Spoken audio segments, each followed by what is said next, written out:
One thing I've got to share with you is that I've been doing this podcast now since September of 2023. We've done roughly 140 plus episodes. Robin, at least 50% of my guests have been female. How exciting is women in franchising is on the rise. And it was not like that when I started in 2003. And these ladies are superstars. I've interviewed so many that they blow me away. And I love that they've connected with each other and growing their network, and just super impressive.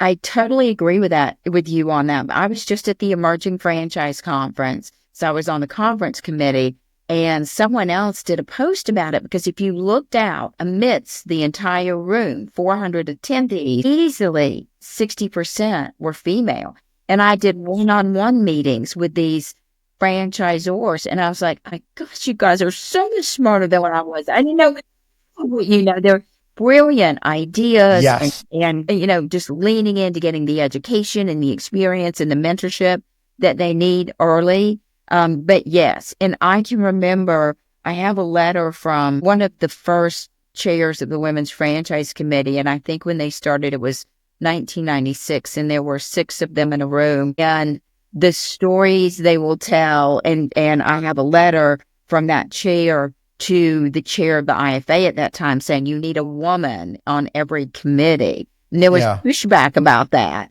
And now I look around and women are leading all of these committees and have such an important role. I kind of felt when I started in 2003, I agree with you 100% that there was absolute generosity. I felt that connection, but I also coming in 2003 and not knowing anybody and going to my first IFA, I did get a sense of this good old boy network. And it was almost like I felt in 2003, there was a changing of the guard. I felt that there was this like new wave of young franchisors that were starting in the 2000s. And there were these, older folks that had been in franchising for 30 years, and they were kind of on their way out. It was definitely, the shift was underway. Yeah, absolutely. And now, we have these brands exploding from anywhere and everywhere. Who knew what Unleashed Brands was 10 years ago, right? And it's a, $2 billion brand now? It's insane. They're just smart people rolling up things, platforming brands, using technology in new and useful ways. So, it's an exciting time to be in franchising. Well, great segue. I'd love to get your take on your thoughts on the influence on private equity, on how you think that's going to, kind of play out over the next 5 to 10 years. How do you see the shift, and what's going to be the impact, you thinking? So I think any time in America, in corporate history, anything you do, we always go too far one direction, too far the other, right? So I think that the industry saw this huge influx of equity, and for a time, it really threw things off out of balance in the wrong direction. And I think the pendulum is swinging back, and I'd say that the next 5 years will be better in terms of having synchronized relationship between equity and the franchisor. I think that the franchisor will not give up so much of their equity at the outset to retain what's truly important, right, to the franchisee and to the community at large, which is that founder's imprint on the brand. And so I think that founders will give up less control, still take in money, and I think that private equity will understand that they will have a synchronized relationship when they allow the founders to keep doing the things that they're doing, but then just give them the cash to exceed where they were previously. Yeah, I think you put that so well about the pendulum going from one side too far and then to the other. I've seen that. I feel like over the last few years, it's been from an emerging franchisor perspective. Some of these people are seeing it as a gold rush. Like, I can create this brand and not even go far with it, and somebody's ready to scoop me up, tuck me under their wing, and they're going to save me, and they're going to pay me for not doing much of anything anymore. Right. And it's shocking when I see like somebody has 6 units and they sell. Are you kidding me? 6 units? You're doing it. I have no idea what you're doing. Your franchisees are running the show. You're not even running the show. Exactly.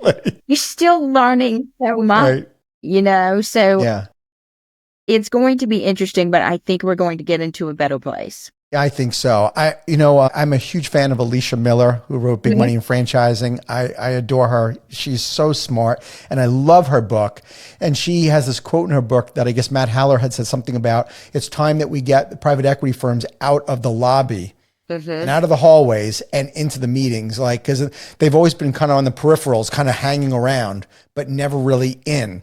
And it's time that they really have a really strong understanding of what's going on in franchising, be part of the community and not be circling, in the lobby. Yes, that's a great point. Matt is a phenomenal leader, as you know. Yes. So insightful and able to really handle all the pieces and parts. Like sometimes you see leaders that are great on the political spectrum, great on the operational spectrum, great on the financial spectrum. Matt is one of those true talents that has it in all directions and knows how to bring people together to support his initiatives. Absolutely. What do you see now as the big challenge now that you're back on the IFA board here? What do you see as on deck here now as our biggest issues? Well, thankfully, now that we've had a change of course in terms of the legislature, thankfully, the IFA has been teeing up relationships and really feeding those relationships for a period of time. But I think everyone's issue for the next year, the biggest issue is, things that are sitting out there, finally getting a handle on the PRO Act and having autonomy and not having franchisors be liable for employees. So there was a number of pieces of legislation out there that need to be pushed forward. I'm just afraid with the Senate and the House in the hands of the Republicans, talk about a gold rush. Everybody has their hand out. They're all rushing. And so I am just thankful that Matt and his legislative team have developed those relationships up front so that we can get our initiatives at the front end of what's going to be, I think, a very busy legislative season. I think you're right. Is the joint employer issue going to be at least put to rest for a little while?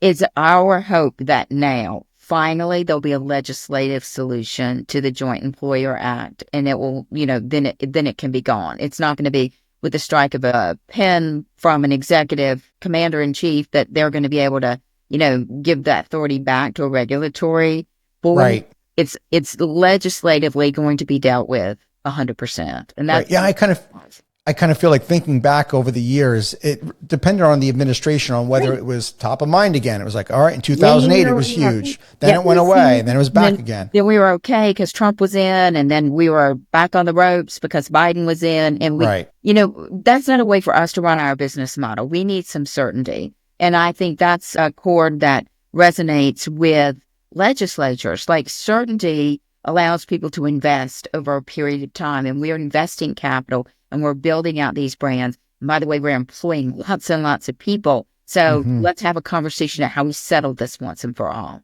Sounds good. All right, Robin, let's talk about your company as a franchisor.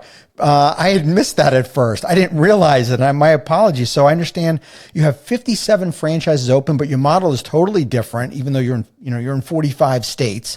So what brought you to franchising your business? Because you could have easily just said, hey, I'm going to just do these transfers, resales on my own, build my own organization.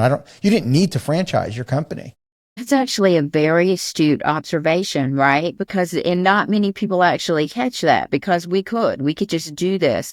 But what we're looking for is market share growth, market share penetration. And while we will definitely attract people to do business with us, if I put a franchisee in that market, instead of having 10 listings in a market, we can push that into 35 or 40 and really start to command the marketplace. So for us, we will always be one of these very unusual franchise brands that will not have to franchise everywhere in order to the entire nation, but where we do have franchisees, there's definitive growth beyond just, what we would attract on our own as a corporate model. Sure. So who is the ideal candidate to be a franchisee of We Sell Restaurants? That's a great question. Our ideal candidate is someone who's been in the business, right? We call this the restaurant business with banker's hours. Right? That's a win-win. Right. He knows the pain. He knows the numbers. He knows the operations. And, he can show such empathy for this seller who's saying, this is why I need to exit, and create a structure to make that happen backed by all of our marketing and the years of experience that we have. But yet he doesn't want to be the guy who's got to meet the truck on Tuesday morning because, the sous chef called out or whatever, right? So yeah, the restaurant business with banker's hours. So that about 50 to 60% of our franchisees are prior restaurant owners that makes this. Thank you for tuning into the Emerging Franchise Brands podcast. For additional insights, guest applications, and to stay connected, visit us at efbpodcast.com. The Emerging Franchise Brands podcast is for entertainment purposes only, and the views expressed do not necessarily represent those of Emerging Franchise Brands, its host Frank Fumey, or Emerging Franchise Group LLC. Any discussed franchise or investment opportunity requires thorough investigation, obtaining proper disclosure documents, and expert consultation before making any investment decisions. The podcast and its host do not offer professional advice or endorsements, and they hold no responsibility for actions, representations, accuracy, or consequential damages related to the podcast content.